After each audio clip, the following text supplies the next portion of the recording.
The Republican candidate for governor in Georgia on Sunday leveling a sensational and so far unsubstantiated accusation that Democrats tried to hack the state's voter registration system.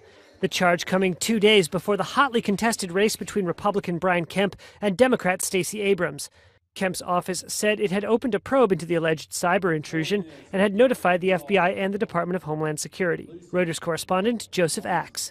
They've said that they are investigating the Democratic Party of Georgia after an attempted hack of the voter registration system, which occurred Saturday evening, according to them. So that's their explanation for why this investigation is being launched just 2 days before the election. Now, Democrats, of course, have a different take on it. They're claiming that they don't know what he's talking about. And this kind of feeds into the general narrative that Democrats have had about Kemp all along, which is that this is an enormous conflict of interest for him to be in charge of the election in which he's the top name on the ballot.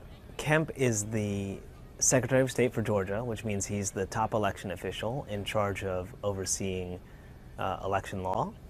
He's also obviously the Republican nominee for governor, and so for months, Democrats have been accusing him of essentially using his official position to help himself for Election Day. The Abrams campaign firing back at Kemp, calling the allegations of a cyber attack a, quote, desperate attempt to distract voters, describing the probe as yet another of Kemp's attempts to suppress Democratic voter turnout. He's been accused of putting tens of thousands of voter registrations on hold for minor discrepancies between the names on the registration forms and the names that are reflected in state databases like DMV records. And the majority of those voters are minorities.